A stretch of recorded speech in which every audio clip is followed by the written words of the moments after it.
Make it come off. No, dude! Yeah. Holy smokes! Oh, Pete! Holy smokes! I can tell when I talk to people that they feel with all the advances in tech that a lot of the old school baits that we used to use, all the old school colors we used to use, they feel like those baits don't catch fish anymore. Mainly because they don't see YouTube videos about it. They don't see people fishing tournaments with them as much as they used to in the past. Listen, don't be fooled. All them old school baits, all them old school colors and everything we used to use, they still, to this day, catch bass. Watch this. I'm gonna show you 5 baits in this video right here that you probably already got in your tackle box that you can go out and catch a bunch of big bass on. They still catch big bass. The very first one I want to talk about is one of my favorite reaction baits of all time. Too, we got a square bill. And I feel like there's some flatter areas out here where something moving might work a little bit better than a Texas rig. I really like that Texas rig on the sharper edge. Anything's more vertical. But some of this flatter stuff where there's rock, there's also a bridge here with some riprap. I feel like that flatter stuff and the rock, the square bill, maybe even the spinnerbait, which is what we'll fish later. I don't have much time left, so I got to make sure I can execute on the goal in due time.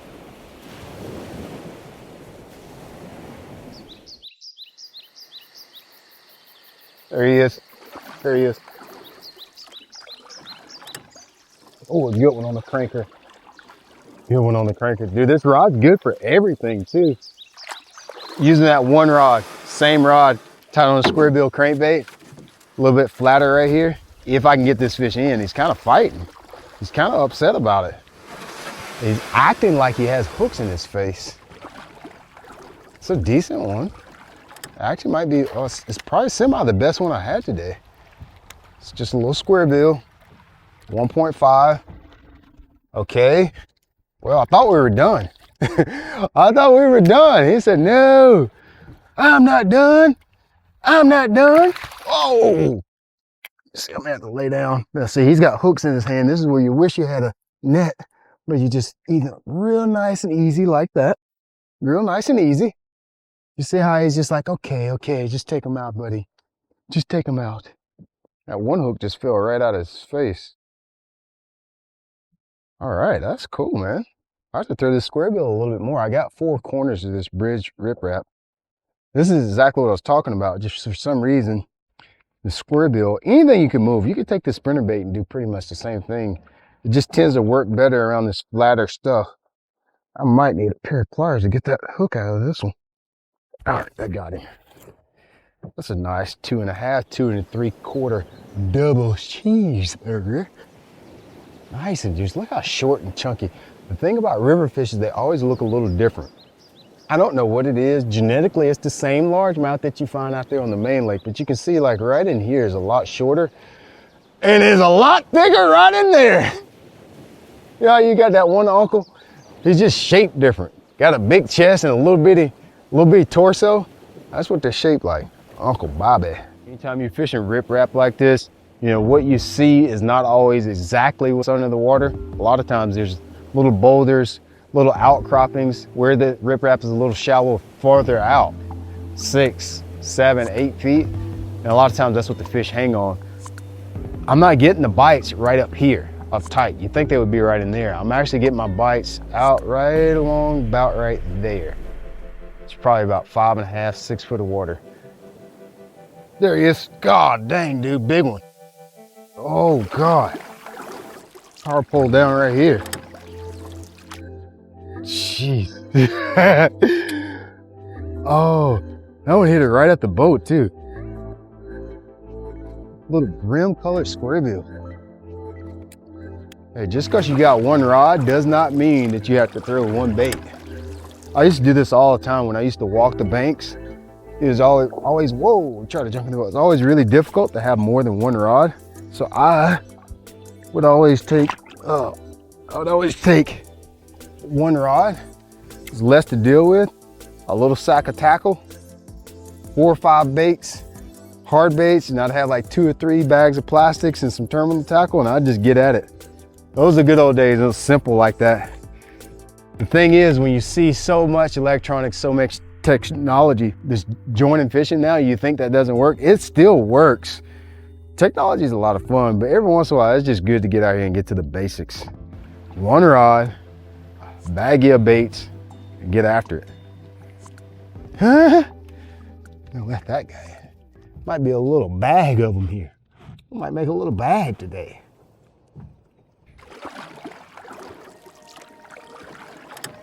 Never seen me fish a jig on this show. My man Pete turned me on to it today. I saw it now. He had trouble with a couple or two.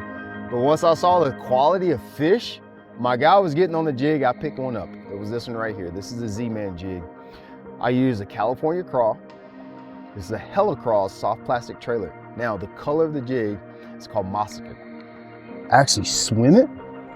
By swimming it, bringing it right up to the surface and just popping the rod tip, bringing it back to the boat. And what it does, it really looks sort of like a brim. It's like a brim imitator. But it's more subtle than the chatterbait. It's not quite as aggressive. You can swim it along some of these banks in the back of these creeks.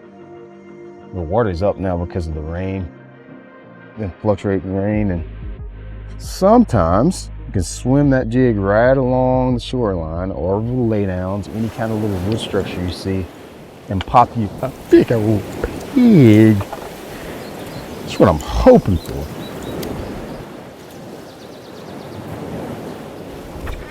Ooh, attaboy. Ooh, it's the right model. Pete, It's the right model. I set the hook, Pete. I stand on business, baby. I stand on business. Huh? Oh, put that on there. 1080p, 5K. Huh? Standing on business. Right. Cross-eyes jig, Helicross, California craw, Moskin craw jig, 3/8 ounce. Level MGX, 7.3 medium heavy, 14-pound test Yozuri top knot. Omnia Premium Pro, Falcon Boats, Power Pole Mercury Pro XS. Performance Outwear, Lululemon, Storyteller. State of South Carolina, Storyteller. All the stuff pro fishermen do. Bringing it to you in one fish catch. I bring the fish catch, and I bring the game, baby! It's the shaky head. Now this guy's super simple. All the simple baits is the one that always catches the biggest fish for me. I caught a 5.5 on this. I caught a couple of 4s. Heck, maybe, I don't know, I caught 10 4. Heck, I might have caught 15 4-pounders today. It's my story. I get to tell it. Purple, I don't know why they bite purple. Don't ask me. I don't have a good reason for it. All I know is I like purple worms because they eat them. 5.5 pounders to be exact. My SMH, that's a 3/16 ounce. I was throwing a braided fluorocarbon setup, 12-pound test fluorocarbon, 10-pound test braid. This is a Daiwa BG 2000 that I got from Omnia right here, and my Level MGX. This is a 7-foot even medium heavy moderate. Did the work. That was the setup today. That's what worked. The simple baits. It's never hard. From the outside looking in, what does everybody always think? If you want to catch big fish, you need the big baits. Huh, huh, huh. Ego. That's bass fishermen. We always like to thump our chests when it comes to catching big fish. I need a big bait. I need a big rod, big line, big boat. I need a big truck, big tires, every big. But the shaky head, the producer of the biggest bass of the day. Ooh, are you still on there?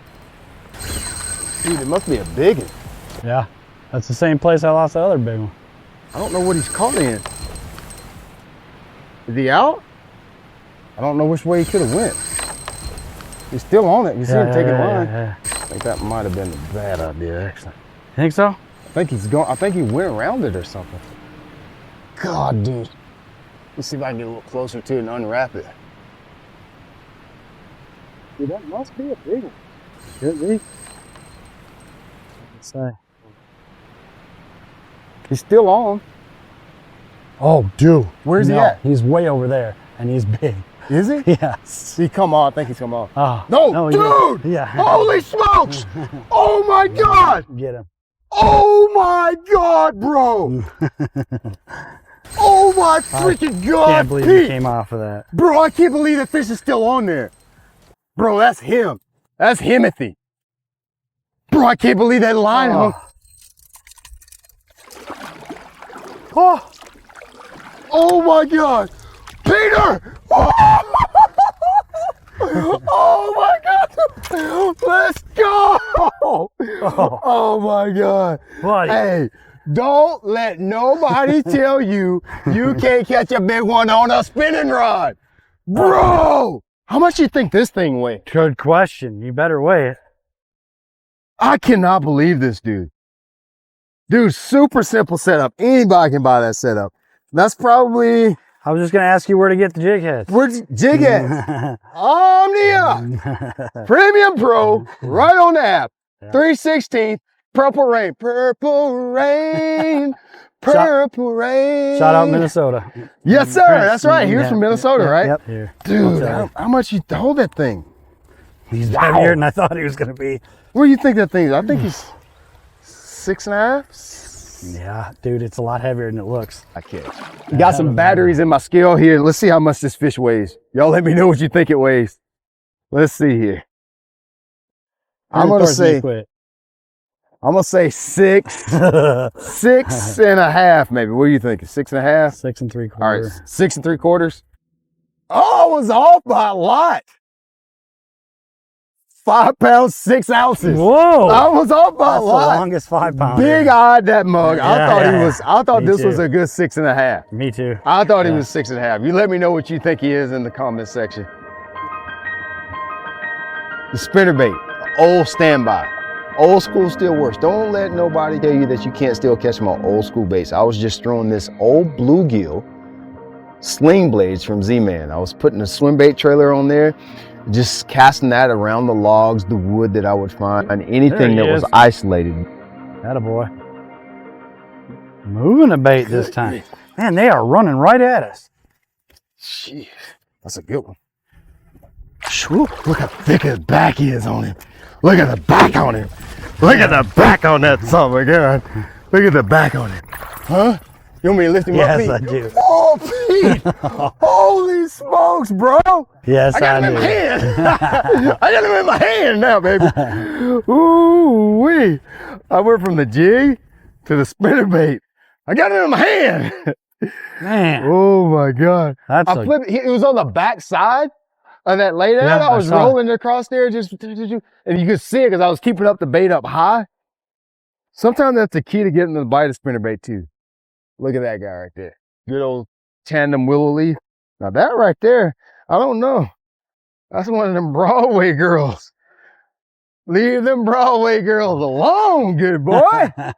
Let's go. You can win the war against technology. The old school baits, the old school baits, the old school techniques, all the stuff that we learned how to do 5, 10, 20, 30 years ago, it still works.